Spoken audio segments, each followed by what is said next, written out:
no es como quebrantar la ley. Para otro sacrificio, no. Esos pecados ya están pagados. ¿Sí? ¿Estamos claros? Es como con David, que, o sea, David pecó Ujú. siendo, o sea, santo antes de eso, o sea, bueno, siendo ante los ojos de Dios agradable. Ajá.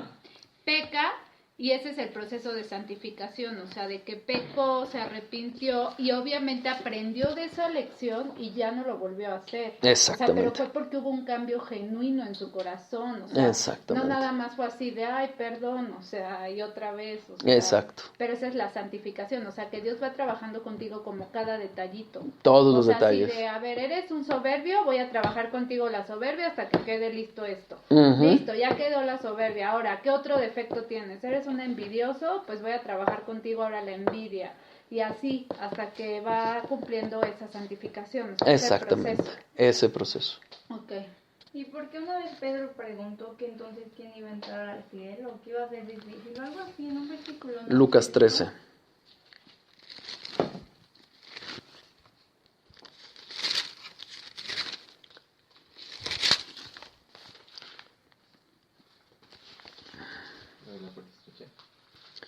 Y alguien le dijo, Señor, ¿son pocos los que se salvan? ¿Es esta? Sí, en donde Pedro dice que entonces quién se iba a salvar o algo así. Creo que sí es esto, no sé. Y que le dijo el Señor Jesucristo que para el hombre era difícil, pero que para él no. No, para el hombre era imposible. Cuando habla del camello y la aguja. Bueno, mucha gente, fíjense. Eran los ricos, ¿no? No, esa es una mala esa es una interpretación católica. Pongo. Y la dan en ese lugar de La Mancha, cuyo nombre no quiero acordarme, que dicen justamente eso, que un camello, para que entre por la aguja, tiene que hincarse y quitarse todas las cosas, y entonces ya puede entrar. ¡No! Lo que está diciendo ahí Dios es justamente eso. Habla de un camello y de una aguja real. ¿Cómo vas a meter un camello en una aguja real? ¿Cómo? Es imposible. En el ojal, ¿no? En el ojal de una aguja. El camello. No, es imposible. Yo ya lo estudié. En el griego habla de un camello y habla de una aguja para tejer. Habla de eso. Literales. Entonces, pues es que no entramos por nuestras fuerzas. Nadie entra por su justicia. Es solo la gracia de Dios la que nos permite entrar. Es imposible al hombre salvarse a sí mismo. Aunque deje todas sus posesiones afuera y renuncie a todo lo terrenal, eso no puede. En primera, no puede hacerlo si no es salvo. No puede. No puede. Oye, pero yo he visto a gente súper espiritual que es bien pobre. Sí, buscando justificarse con su yo. Y eso es terrenal. Es que yo sí soy salvo porque soy muy bueno, muy espiritual. Pues lamento decirte que esto no tiene nada que ver contigo. Nada que ver. Este texto del camello y de la aguja, Ajá. lo dice precisamente porque uno no quiso dejar sus cosas. Uh-huh. Entonces sí tiene que ver con los ricos, ¿no? No. El ejemplo que pone. No. No quiso dejar sus... No, porque las palabras griegas son específicas. Tiene que ver precisamente con la imposibilidad del hombre de salvarse a uno mismo. Pero ahí es donde dice que es más fácil que un rico entre, o cómo dice que es Más fácil que un pobre. No, que ¿Cómo? es más fácil que un camello entre por el ojo de una aguja a que un rico entre. Entonces ahí lo que está tendiendo con hablar, cuando está hablando de los ricos, lo que pasa es que también los judíos tenían la idea de que la riqueza era sinónimo de bendición de Dios, de prosperidad de Dios, y eso no es cierto. Por eso está hablando de ricos. Pero lo que está diciendo en realidad, ese es, ningún hombre puede salvarse por sí mismo. Nadie. ¿Vale? Porque entonces, si fuera lo contrario, o sea, pues todos los pobres ya estarían, o sea, ya por ser pobre ya estarían en el reino de los cielos. Exactamente. Y por justicia propia, yo dejé todo. Ni me esforcé para trabajar. Pues no, hombre. Sí, o sea, ya sería como... Exacto. Entonces, y volvemos al mismo problema. Entonces entras por tu justicia y no por la justicia de Dios. Y por obras, Y por obras. Exacto. por lo que haces. A eso se refiere, O exactamente. dejas de hacer. Ujú, exactamente. Es que, o Exactamente. sea, no es que lo deje de hacer, o sea, no es que lo deje de hacer para agradar a Dios, sino más bien lo dejo de hacer porque es algo que me nace, pero por el cambio que Dios ya hizo en mí. O sea, dejo de hacer porque es consecuencia del cambio que Dios ya hizo en mí, no al revés. ¿Es correcto lo que dices? O sea, sí es correcto lo que dices, pero aquí hay que hacer un apuntamiento.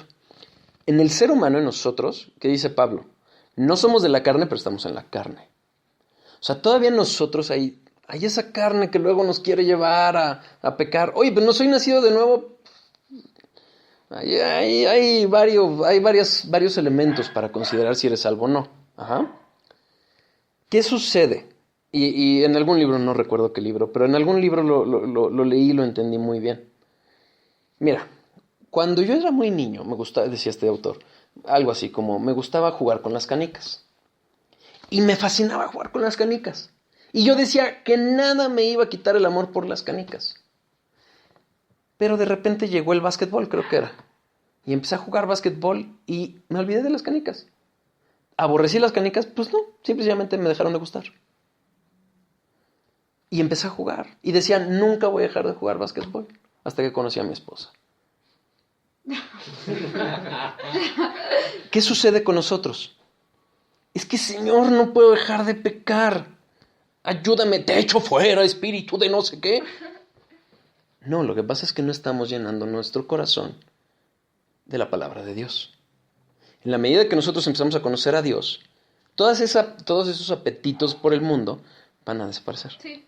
O sea, van a pasar a otro grado. ¿Eres carne? Sí. Y si descuidas tu relación con Dios, eventualmente tu carne te va a empezar a llamar. ¿Sí? Pero en la medida en que uno va conociendo y va abundando en el conocimiento de Dios y en el amor a Dios, porque no puedes amar algo que no conoces. Simple y sencillo. Aunque sientas muy bonito y una canción te haya tocado en lo más profundo de tu corazón, no puedes amar lo que no conoces. Pero en la medida en que vayamos conociendo más y más a Dios, ese amor por Dios pues nos va a hacer olvidar lo demás. Sí, o sea, ya no se te va a antojar pecar. Exacto. Era lo que decía el pastor, ¿no? Que ese pecado era, ¿cómo decía? Que, ay, sí, que dijo que cuando pecabas, o sea, que cuando dejabas de pecar, eso no era gravoso. O utiliza una palabra así. Sí, o sea, que no te ya, pesa, sí, que no es te primera de pesa. Juan. Sí, ya sé qué dices. Porque ya no te pesa porque pues ya no lo deseas. Uh-huh. Déjame ver.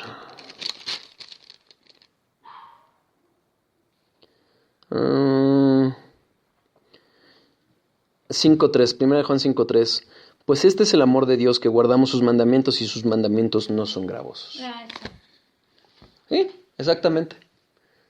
¿Por qué? Porque precisamente uno empieza a ver las maravillas de Dios, cuán grandioso es Dios, no te pesa.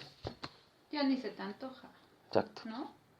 Entonces, ya esos momentos en que digas, es que tengo que ir a la congra. No, es que quiero ir a la congra. Ay, pero no tienes que ir, no te vas a ir al infierno. No voy a ir al infierno, pero quiero ir a ver a mi Señor. ¿Sí? ¿Quedó claro? ¿Sí? O sea, vamos, en mi caso muy particular, Sí. sí me gusta ir a la congregación, Sí. pero es válido después, bueno, ahora me voy a trabajar, Hermano, a eso me refiero. mira, si yo te diría sí o no, No, estaría porque- siendo legalista. No, lo que dice la palabra. Entonces, ¿qué es lo que dice la palabra? Necesito Es... seguir leyendo para entender. Lo que pasa es que lo que dice la palabra es esto. El Espíritu Santo te va a ir moviendo. O sea, van a haber tiempos que así tengas chorro mil de trabajo que vas a decir, pues sí, pero prefiero perder mi sueño a perder mi tiempo con el Señor. Entonces, ¿cuándo se justifica? Hermano, eso no tiene que ver de la congre contigo, ni del pastor contigo, sino de Dios contigo. ¿Qué haría Jesús? Sí, pero vamos, el cristiano raso, llamémosle así. ¿A poco hay niveles de cristianos? Bueno, vamos, el que no conoce y quiere conocer a Dios, ¿qué es lo que hace? Estoy Pues va de muy buena bien. fe a donde caigas y aceptas todo lo que te dices porque vas de buena fe, no conoces y estás conociendo. ¿Cómo sabes si te están diciendo lo que es? Estoy de acuerdo. La prueba está ahorita que Camino Extremo resultó que no, y que es la verdadera. Aquí, en la Biblia. Todo dice lo mismo. O sea, repito, ¿cómo saber? Hasta con el tiempo uno vaya viendo, aquí esto no es lo mío, yo creo que esto no. Y es la diversidad, por eso quizá muchas religiones, los contrapuntos y todo eso. Sí, nada más que hay una cosa. La clave de la reforma, desde mi parecer, fue una sola. La sola escritura.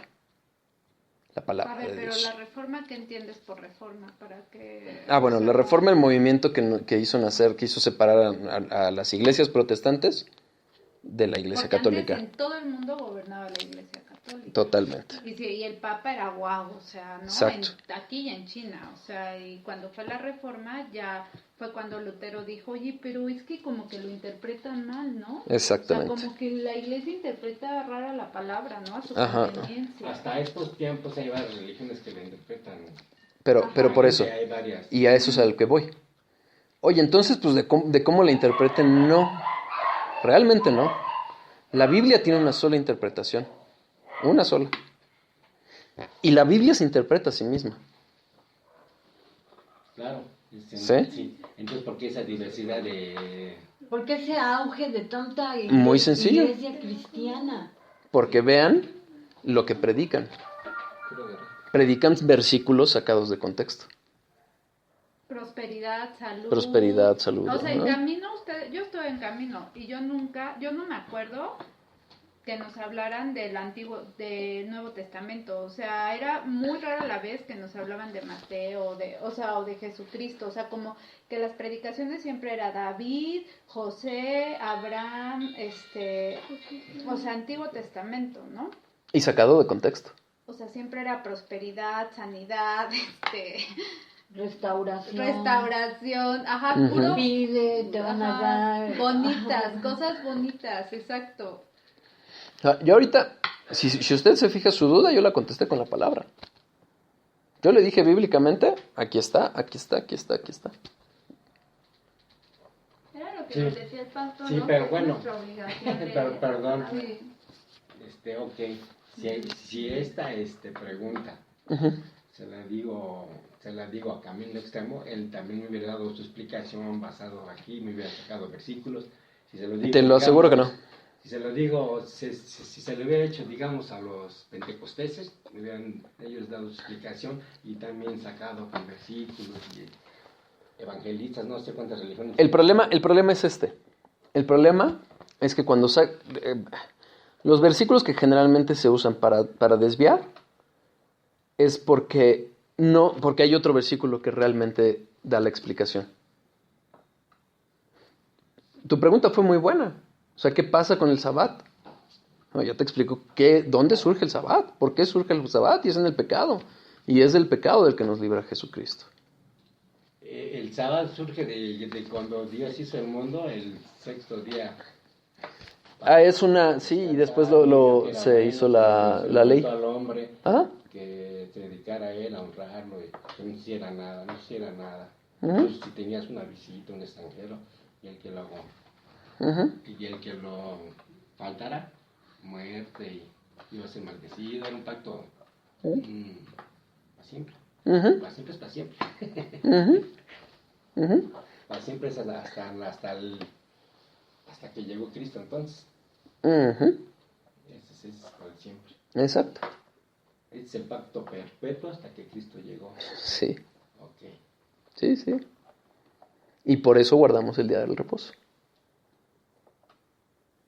Porque antes no nos podíamos comunicar con Dios. O sea, por ejemplo, los judíos siempre eran a través de un sacerdote o de un profeta, ¿no? O sea, Ajá. porque siempre era a ver, o sea, Dios hablaba, por ejemplo, con Abraham, pero no con ningún, o sea, no les decía a ellos, era a través de Abraham y Abraham les decía